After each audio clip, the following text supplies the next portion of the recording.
मेरा नाम सुखवीर। पहले तो मैं आप लोगों का शुक्रिया अदा करता हूं कि आप सब लोगों ने जहां पे आए, बहुत बहुत धन्यवाद आपका।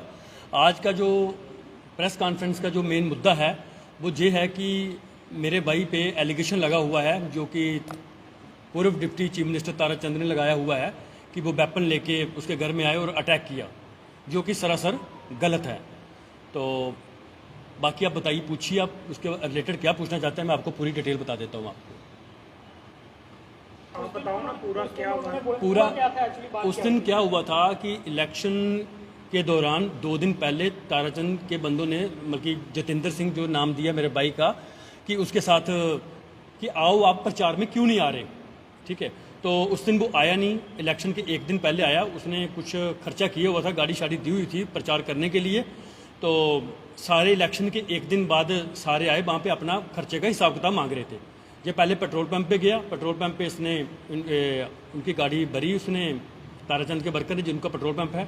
उसके बाद ये वहाँ पे गया, जब गया वहाँ पे तो इसने कहा कि मैं सबके सामने बात नहीं करना चाहता, आपके साथ मैं अकेले बैठना चाहता हूँ, जो अपना हिसाब किताब है वो करते हैं। तो ताराचंद ने कहा कि ऐसी कोई बात नहीं है, अकेले बंदे बड़े बैठे हुए हैं। तो कहना फिर मैंने चले जाना है जम्मू, तो अभी आप बात कर लो।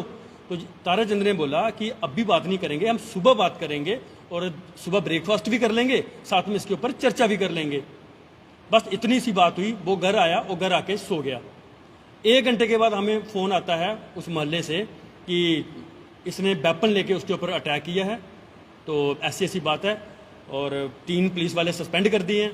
तो जब हमने बोला कि बंदा पूछा, जब उन्होंने प्रेस कॉन्फ्रेंस, 4 लोगों, उन्होंने, एक बोधराज, एक जगत्तर सिंह, एक गारू राम सरपंच, 4 लोग थे, इन्होंने प्रेस कॉन्फ्रेंस करी। हमने जब प्रेस कॉन्फ्रेंस देखी तो प्रेस कॉन्फ्रेंस में जगत्तर सिंह ने बोला कि SHO साहब जब वो अंदर आए उन्होंने थ्रेट किया कि साहब इधर आओ, अदरवाइज हम आ जाएंगे। तो उन्होंने कहा कि क्या, उन्होंने कहा वो पूरे, उन्होंने पिस्टल देखी, हमने उसकी नलकी इधर उधर लगी थी, गोली मारने के चक्कर में आए थे। फिर उन्होंने बाहर जाके फायरिंग की। 15-20 मिनट उनकी चर्चा चलती रही कि आप इधर आओ, आप उधर जाओ, आप इधर आओ, आप उधर आओ। अब मेरे को ये बताओ कि जब वहाँ पे पूर्व डिप्टी चीफ मिनिस्टर है और स्पीकर भी है, उसके बाद वर्किंग प्रेसिडेंट भी है, उसके बीच वहाँ पे सिक्योरिटी कहाँ पे थी और CCTV कैमरे कहाँ पे थे? झूठा उसके ऊपर आरोप लगाया कि ये वेपन लेके आया था। वेपन उसने कहाँ से लेना?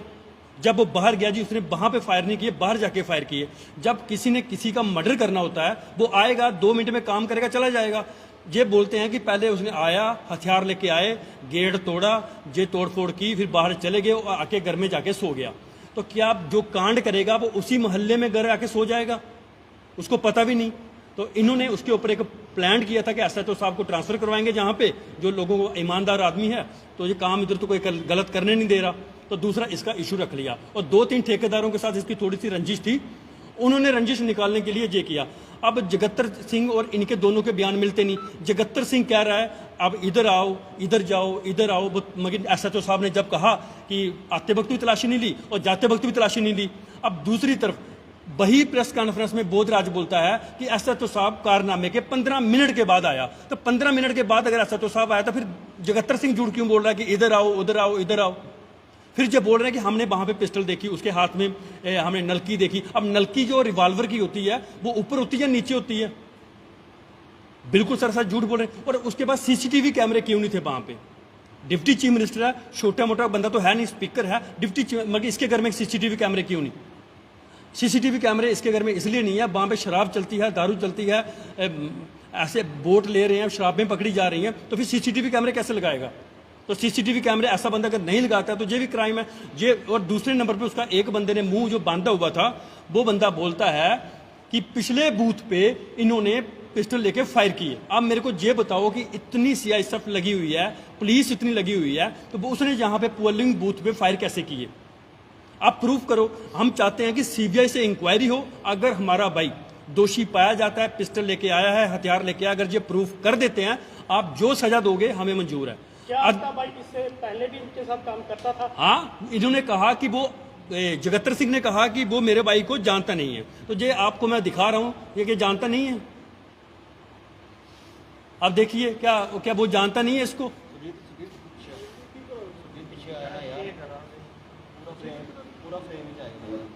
देखिए, आप नहीं जानता जी, ये पूरा जानता है। और ज़्यादातर इसके ठेकेदारों को प्रॉब्लम हो रही है। अभी भी कुछ फ़ोन आ रहे हैं हमें, अभी भी फ़ोन आ रहे हैं। ये मेन मुद्दा इनका है एसएचओ साहब को ट्रांसफ़र करवानी। क्यों? क्योंकि इन्होंने जो बड़े बड़े क्रैशर लगाए हुए हैं उनके ऊपर ये पैसा ले रहे हैं, दबा दबा के 3-3 हज़ार रुपये की ट्राली, 4-4 हज़ार रुपये की ट्राली दे रहे हैं, जो कि 2-2 हज़ार रुपये की नहीं आती। अब इस एसएचओ के पीछे पड़े हुए हैं, मुद्दा इन्होंने हमारा बना दिया है। तो जब इनलीगल क्रैशर चलाए जा रहे हैं, इनलीगल सारे काम चलाए जा रहे हैं, इनका कोई मतलब कि वो नहीं है, कोई पूछने वाला नहीं, कोई मांगने वाला नहीं। तो एसएचओ साहब ने इनको मतलब कि ना ट्राली वाले को पकड़ते हैं ना किसी को पकड़ते हैं। तो इसलिए इनको जो बड़ी प्रॉब्लम हो रही है कि आम बंदा रोटी कैसे खा रहा है। इन्होंने धंधा बनाया हुआ है, लोगों के ऊपर मतलब कि पूरे प्रेशराइज करते हैं। बड़े बड़े मतलब ठेकेदार इसके साथ जुड़े हुए हैं जो वार्निंगें दे रहे हैं, कभी कोई उधर कर रहा है कि हम ये कर देंगे। मीडिया में अब कुछ लोग कमेंट कर रहे हैं, इतने गंदे कमेंट कर रहे हैं, हमें कर रहे हैं, बड़े गंदे कमेंट कर रहे हैं, इलेक्शन खत्म होने दो, ये करने दो। मैं उनको एक मैसेज देना चाहता हूं, अगर आप में इतना दम है कमेंट करने का तो अपने प्रोफाइल को अनलॉक करो और अपना डीपी लगाओ। हम डीपी लगा के कर रहे हैं प्रेस कॉन्फ्रेंस। आप ऐसे ऐसे जो गंदे कमेंट कर रहे हो, अगर इतना ही ज़्यादा आप में दम है तो आप सामने आके हमारे से कमेंट में बात करो ना। हम उनकी इंक्वायरी करवा रहे हैं। हम चाहते हैं कि जो गलत कमेंट कर रहे हैं आप उनके ऊपर इंक्वायरी करें। हमने भी साइबर क्राइम में उनका दे दिया हुआ है। हमें जल्द से जल्द उन लोगों का पता चाहिए कि ये कौन है और ऐसे कमेंट हमें क्यों कर रहे हैं। हम ये बर्दाश्त नहीं करेंगे, ना हम आगे कुछ बर्दाश्त करेंगे। गलत हम होने नहीं देंगे, चाहे जो कुछ मर्जी हो जाए। थ्रेट आए किसी के, कुछ भी आए, जो है भगवान के हाथ में है। कुछ भी करना पड़े, हम किसी का प्रेशर में नहीं आएंगे। किसी के साथ जो आम लोगों के भले के लिए होगा हम वही करेंगे। रेट इनके, जिन्होंने अपने अपने किस्म के ठेकेदारों ने बड़े बड़े रेट लगाए हुए हैं, हमने रेट सेट करवाने हैं इनके। और रेट अब आगे मतलब आम बंदे को परेशानी नहीं होने देनी। और दूसरे नंबर पे जो भी गलत कार्रवाई जहाँ पे हो रही है, हमें उस कार्रवाई को हमने रोकना है। हम अपनी ऑर्गेनाइजेशन सेट कर चुके हैं। अब हम किसी के बहकावे में किसी की बात नहीं सुनेंगे। जहां लड़ना होगा हम लड़ेंगे, चाहे कोई बड़ा होगा चाहे छोटा होगा। किसी वेपन की बात कर रहे हैं, तो क्या उनके पास वेपन है अपना? उनके पास अपना कोई वेपन नहीं है। आप प्रूव कर दीजिए कि वो वेपन लेके आए, आप प्रूव कर दीजिए उनकी गाड़ी में टोके थे, आप प्रूव कर दीजिए उनके पास कुछ है। मैं खुद आपको बोल रहा हूं, मैं खुद कहूंगा जो आप सजा दोगे हमें मंजूर है। हम वकील भी नहीं करेंगे जब 20 साल अंदर सड़ते रहे। क्या आपके भाई ने इस बार कंपेन की थी ताराचंद जी के साथ? उसने गाड़ी भेजी थी, उसके लिए प्रचार के लिए गाड़ी भेजी थी, लोगों को फोन करके बोला था, उन्हें खर्चा किया था उसने। मतलब क्या आप कह रहे हैं कि वो खुद यहाँ पे नहीं थे? वो खुद जहाँ पे होता ही नहीं वो, क्योंकि ठेकेदारों के साथ कभी जब वो जहाँ पे आता है कभी कोई एलिगेशन उसके ऊपर लगा देते हैं। हमने उसको बोला कि तूने इधर आना ही नहीं। इतने बड़े एलिगेशंस का कोई तो कारण, कोई आपसी रंजिश रंजिश थी, रंजिश है। पीछे थोड़ी सी झगड़ा हुआ था। इन्हीं ठेकेदारों के साथ झगड़ा होता है, हम करते आए हैं। जो गलत करते हैं लोगों के साथ हम ठेकेदारों के ऊपर बोलते हैं। तो इसी यही रंजिश थी। उन्होंने बदला लेने के लिए सोचा कि ये बना हुआ है। एक दो बोले, आगे कोई नहीं आ रहा था। एक कह रहा था तू आगे जा, दूसरा कह रहा था तू आगे जा, तीसरा कह रहा था तू आगे जा, पर आगे जाने की कोई हिम्मत नहीं कर रहा था, क्योंकि झूठी कौन कैसे जाएगा कोई। पीछे कोई बात चल रही है कि पैसों का लेन देन भी है, कोई इन्होंने पैसे देने थे इलेक्शंस के रिगार्डिंग। हाँ, पैसे जो खर्चा हुआ वो पैसे तो लेने थे ना। वो पैसे जो 4-5 हज़ार 10 हज़ार 20 से खर्चा हुआ होगा वो लेने गया होगा वो। अगर आप मेरे को एक चीज़ बताओ, इसके पेट्रोल पंप पे जाता है, आप सर्च कर लीजिए, कोई पर्ची नहीं मिली, उसकी गाड़ी में तेल डलवा दिया जाता है। तेल क्यों डलवाते हैं? अब प्रचार के समय वही तेल डालेगा गाड़ी में जो उस पार्टी का प्रचार कर रहा है। उन्होंने गाड़ी का तेल डलवाया। आप सीसीटीवी कैमरे की फुटेज देखिए, कोई पैसा उससे नहीं लिया। उसके बाद वो वहां पे गया, ताराचंद के घर में गया, बैठा। अगर वो मर्डर करने के लिए आया तो फिर ताराचंद ने क्यों कहा कि ब्रेकफास्ट पे बुलाऊंगा? क्या जो मर्डर करने के लिए आएगा कोई उसको ब्रेकफास्ट के लिए इनवाइट करेगा? धन्यवाद।